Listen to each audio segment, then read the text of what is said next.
Le message que j'ai, c'est pour les baptisés, mais c'est pour vous aussi ce matin.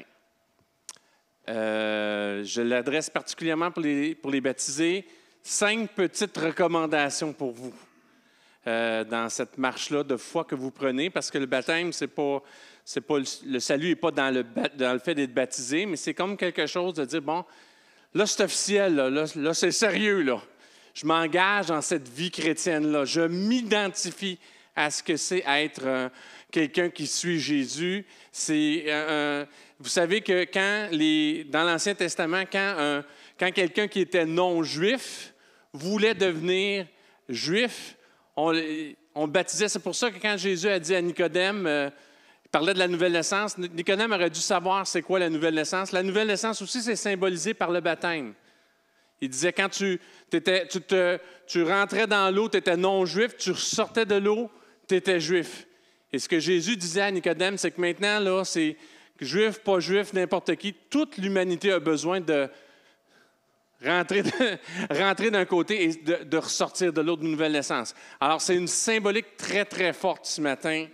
Et je veux vous accompagner dans le reste, parce que ça va être un grand moment aujourd'hui. Puis moi, je vais avoir le privilège de baptiser mon fils.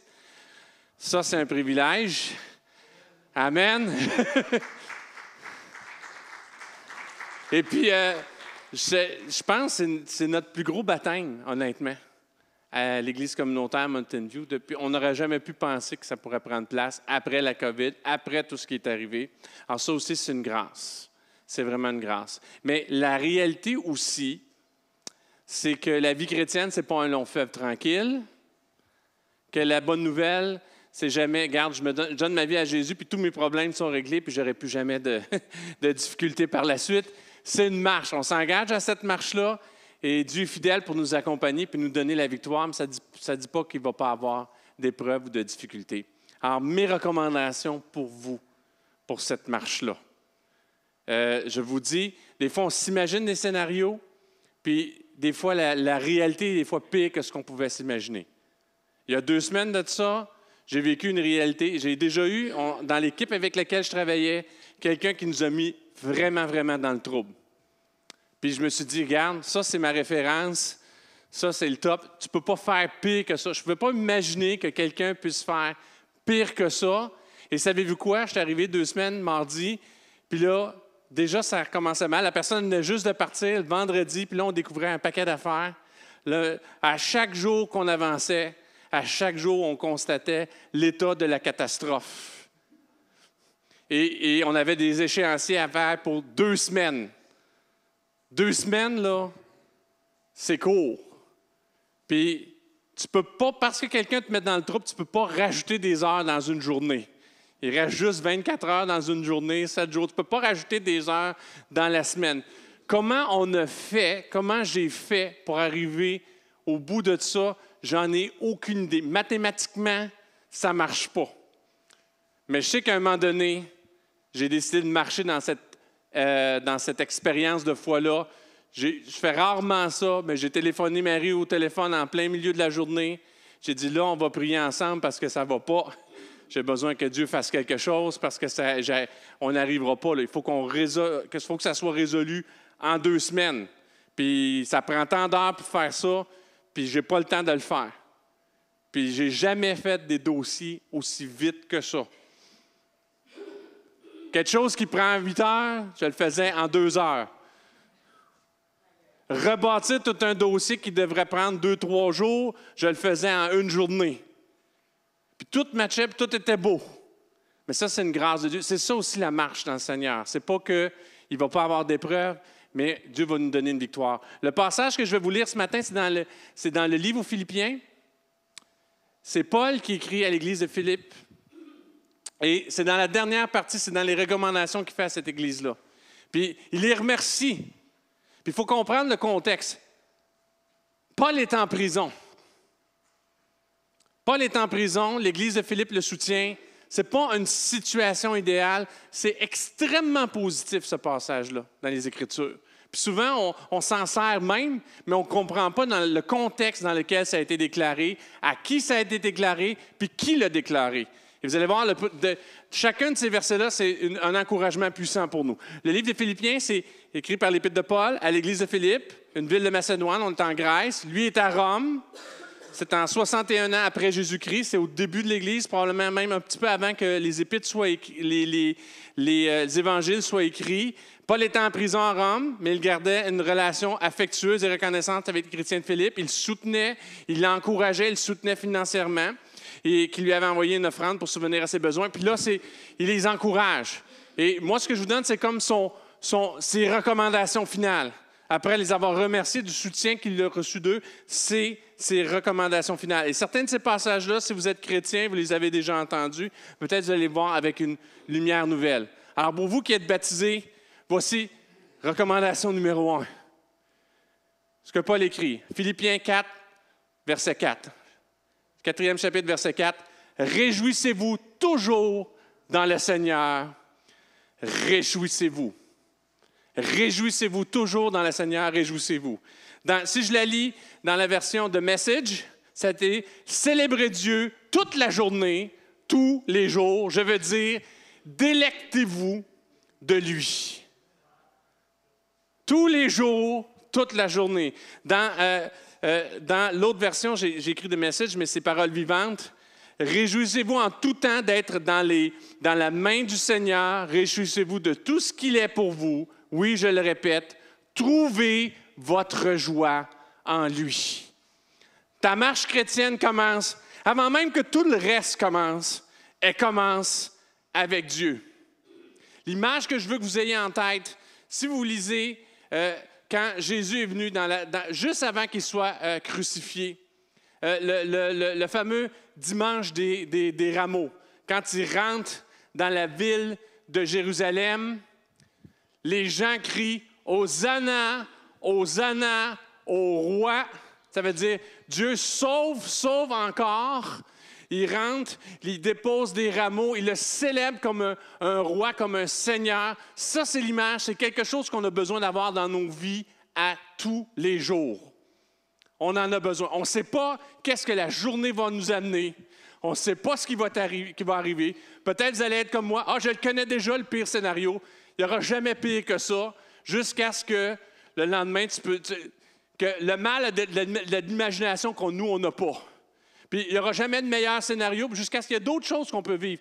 Tu ne sais pas ce que la journée t'amène, mais dans ta marche chrétienne, et ça c'est pour chacun d'entre nous, on doit dire que le roi de gloire fasse son entrée. Porte, élevez vos linteaux, viens aujourd'hui, viens ce matin, viens à midi, viens à tout moment de la journée, que le roi de gloire fasse son entrée. C'est comme ça qu'on vit une vie chrétienne victorieuse. C'est comme ça qu'on la vit. Parsemez votre marche chrétienne de Hosanna. Dieu sauve. Je ne sais pas qu'est-ce qui va arriver, Seigneur, mais Dieu sauve. Entre, viens avec gloire. Vous êtes les récipiendaires. C'est ce que tu es. Tu es le récipiendaire d'une bonne nouvelle. C'est ça que tu viens déclarer. Je suis le récipiendaire d'une bonne nouvelle. J'ai quelque chose à vivre de façon puissante. Je suis enfant de Dieu, bien-aimé, adopté, fils et fille de lumière, enfant de la promesse, héritier du royaume de Dieu. Alors, si vous ne voulez pas, je pourrais vous laisser tous les passages. Tu peux le coller dans ton miroir le matin. Tu peux en mettre dans ta boîte à lunch. En rentrant le soir, avant de t'effoirer devant la télévision, tu peux l'avoir dans un tableau, tu le regardes. Ça, c'est toi. Ça t'aide. Et que tu aies 5 secondes de vie chrétienne ou que tu en aies une cinquantaine, tu as vécu ton jubilé de vie chrétienne, tu as besoin que Jésus prenne place. Tu as besoin. C'est ça qui est dit dans « Réjouissez-vous toujours dans le Seigneur ». Je le répète, réjouissez-vous, c'est de lui laisser la place. Tu lui laisses la place. Ton prénom, c'est peut-être Jean Arrache, mais mon nom de famille, c'est Enfant de Dieu. Mon prénom, c'est peut-être j'ai des cernes autour des yeux, mais mon nom de famille, parce que j'ai été adopté, on m'a choisi.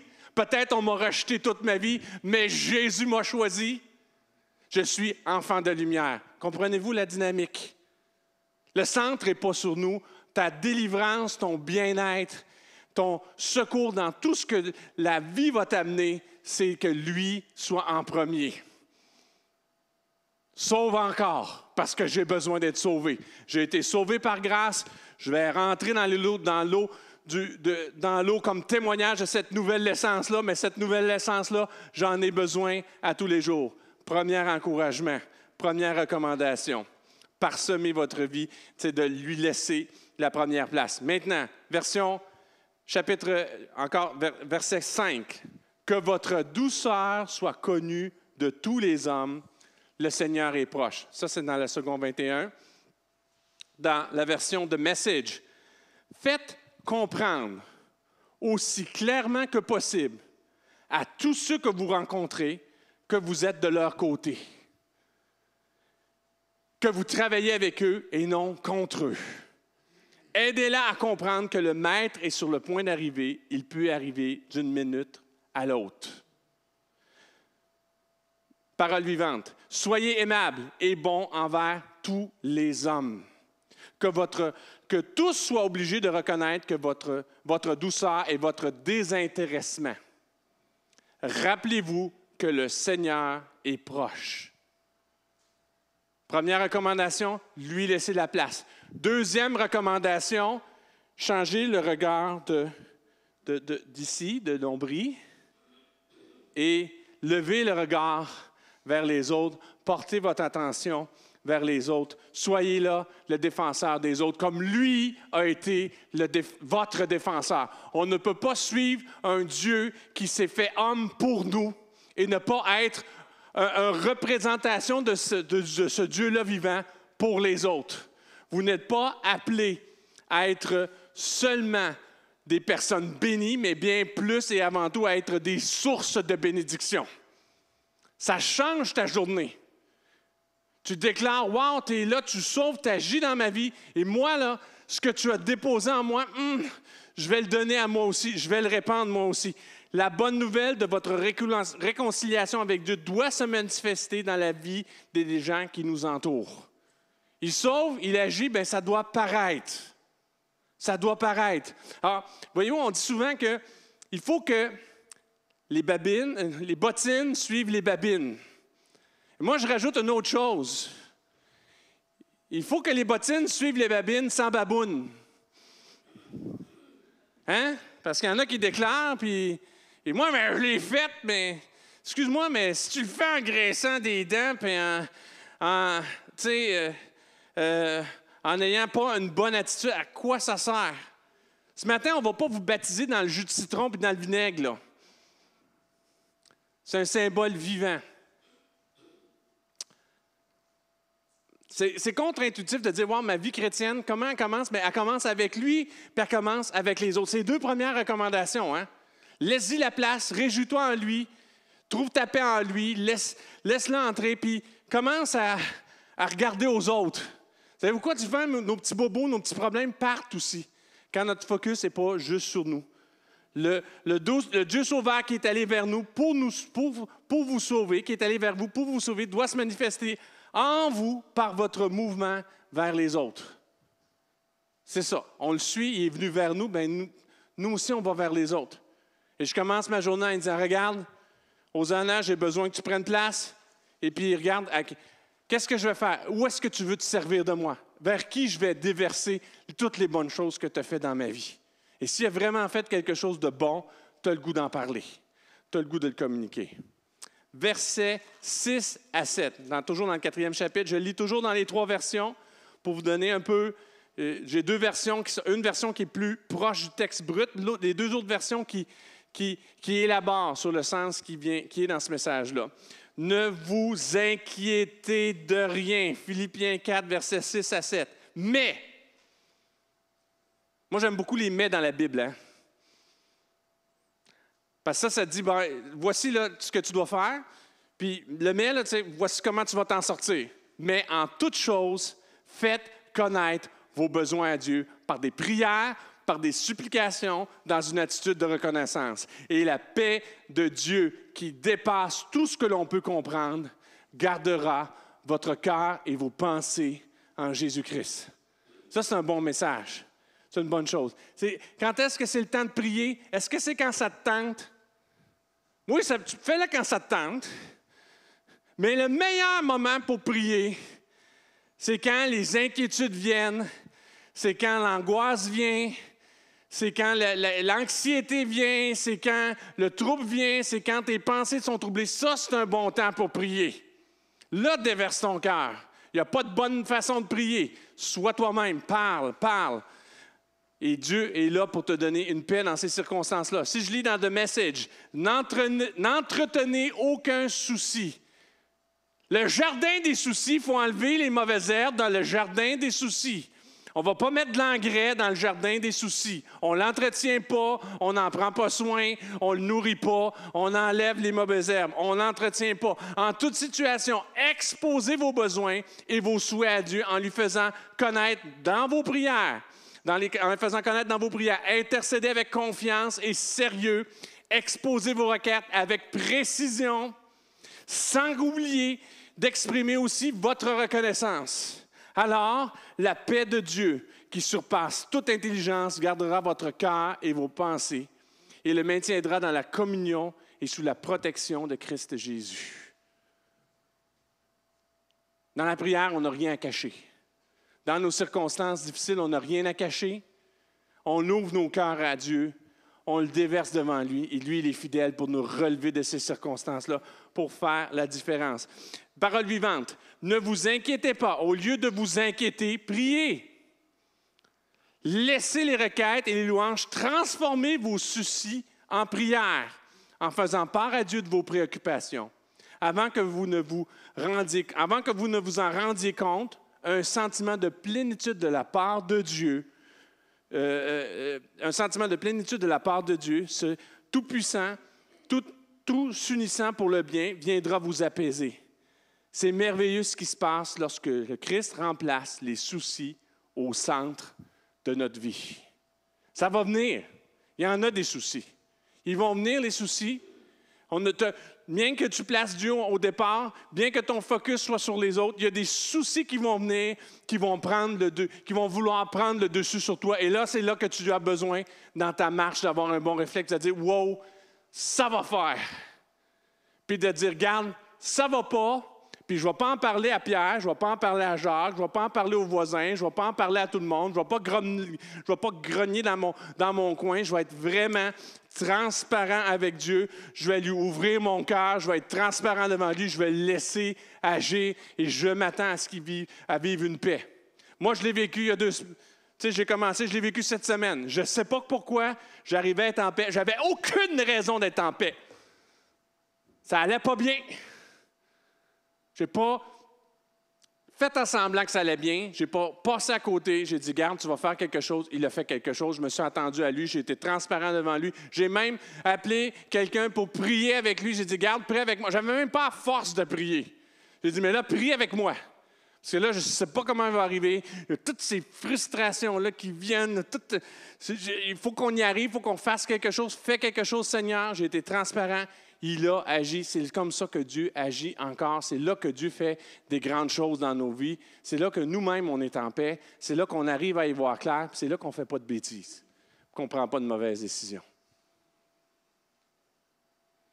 Verset 8.